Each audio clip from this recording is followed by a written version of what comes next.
Sejam muito bem-vindos. Comece 2026 se inscrevendo no canal e ativando o sininho, porque este ano vamos fazer uma série de vídeos sobre a reforma tributária que com certeza é o fantasma que vai assombrar 2026 e o resto das nossas vidas. Então, direto ao ponto. Vamos entender inicialmente como funciona esse imposto sobre altas rendas, tá?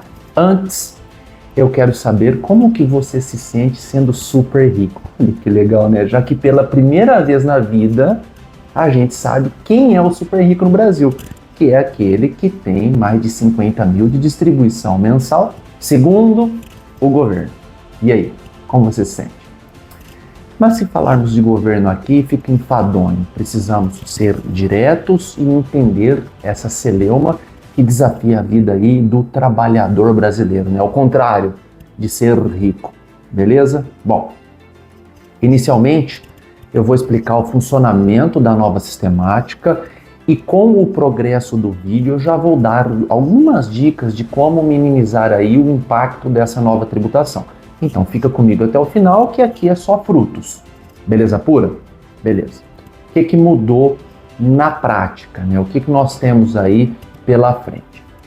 Desde janeiro de 96, lucros e dividendos pagos ou creditados pelas pessoas jurídicas que são sócios, acionistas, enfim, não ficavam sujeitos à incidência do imposto de renda. Então nós temos aí, né, um vasto tempo onde isso foi isento.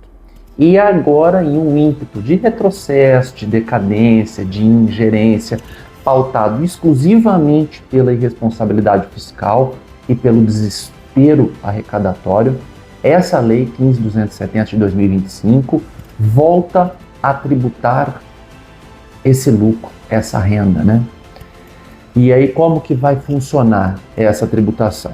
É importante entender que esses 10% que se fala, né, não é uma regra fixa.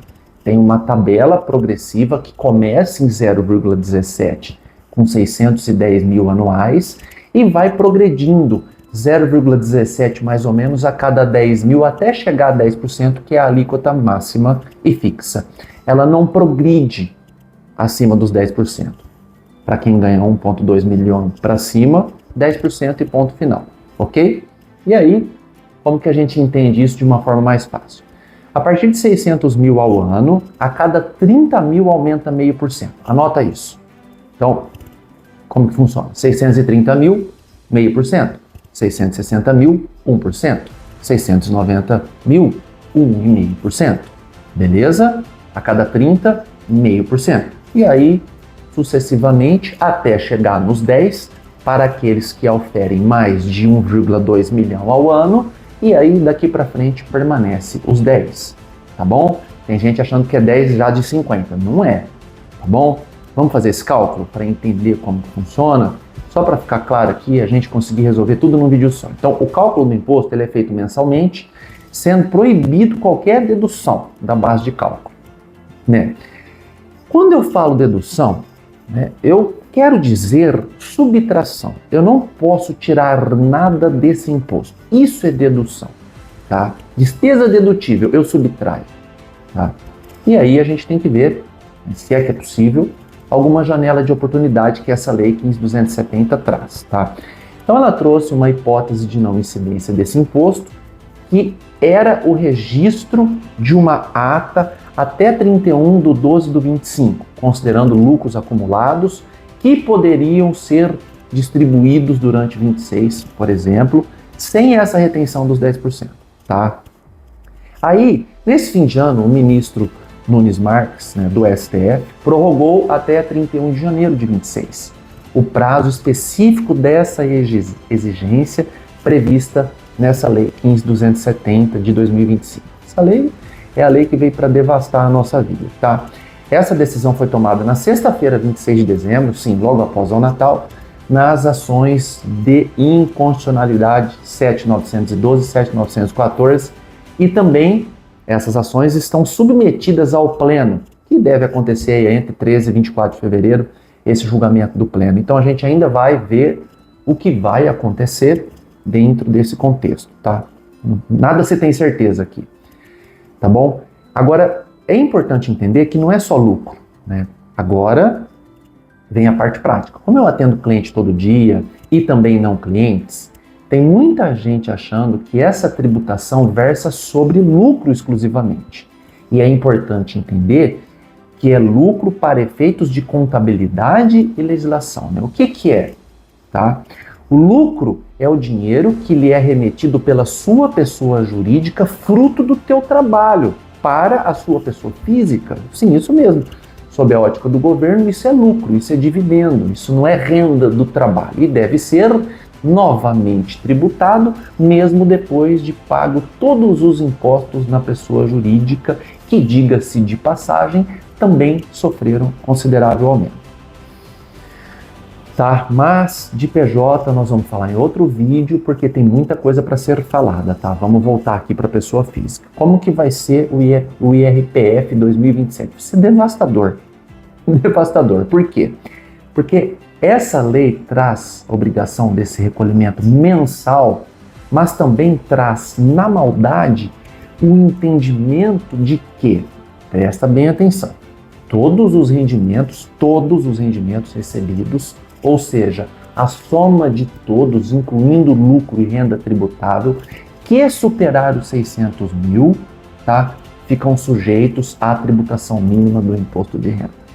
O imposto de renda 2027 vai ser devastador, tá? E nessa condição de tributação mínima, nós precisamos considerar o quê?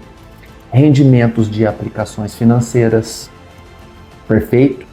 Rendimento também da atividade rural, o resultado que você acumula em tudo, perfeito? Preste bem atenção, ou seja, prepara o lombo que vem ferro quente em abril de 27. Não tem para onde correr, tá? O imposto a pagar já está sendo calculado desde janeiro de 26, tá bom? E agora eu vou te dar a dica, lembra que eu falei que tinha dica? Do que não entra nesse cálculo. Anota agora que é importante. Ganho de capital, tá? Eu estou falando só de venda de bens e direitos, imóveis e etc. Eu não estou falando de mercado de balcão, bolsa de valores, ok? São coisas distintas, tá bom? Rendimentos recebidos acumuladamente. O que é isso? Rendimento de ações judiciais, não pode ser trabalhista, previdenciário, tributário, precatório, indenizações de ordem geral. Beleza? Isso também não entra nesse cálculo dos super ricos, tá?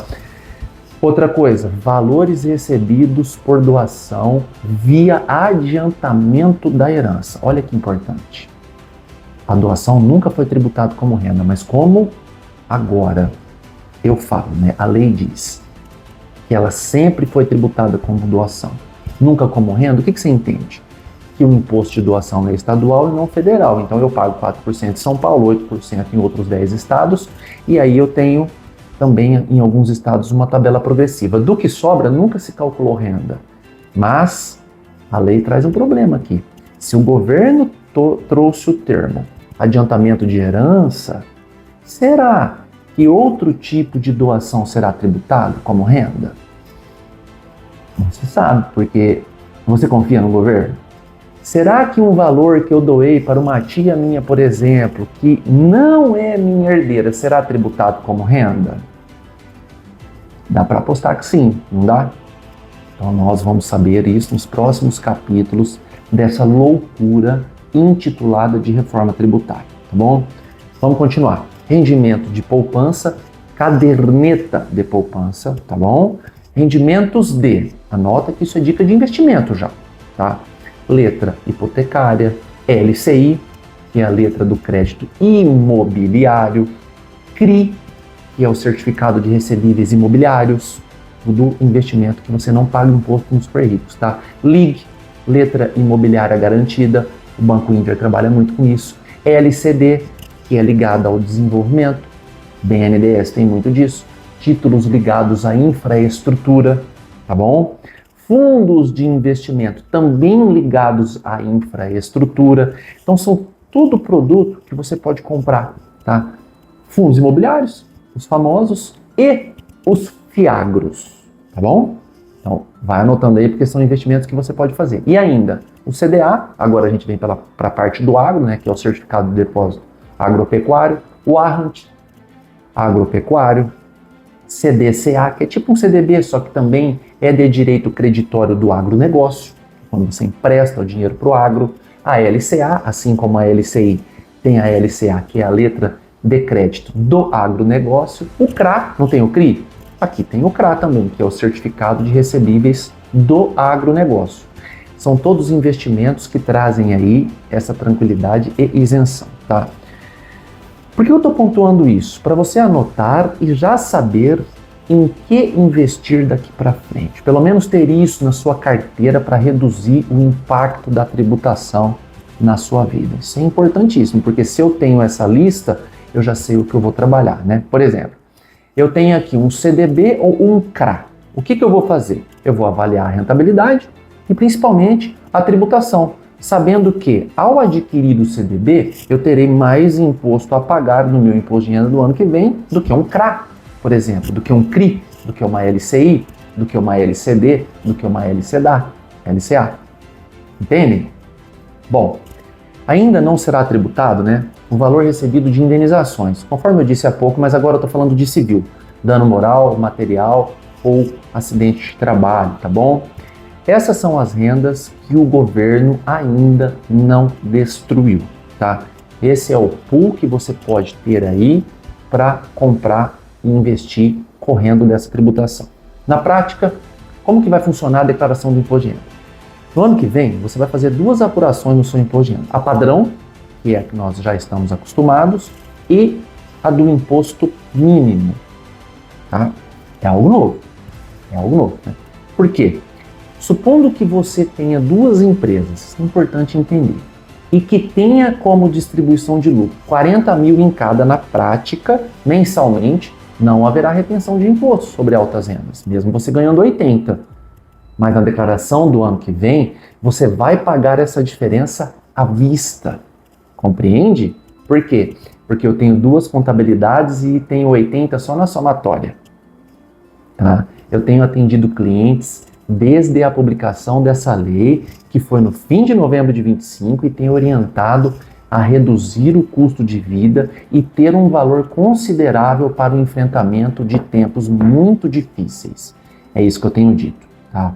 Para os próximos anos, infelizmente, tá bom? Para terminar, no próximo vídeo eu vou falar de como reduzir essa lucratividade da tua empresa sem mudar o seu orçamento e sem alterar a estrutura de custo, sem aumentar despesas, tá? Tudo de forma lícita. Por isso, eu peço que você se inscreva no canal, seja muito bem-vindo aqui à temporada 26 dos vídeos e vamos em frente.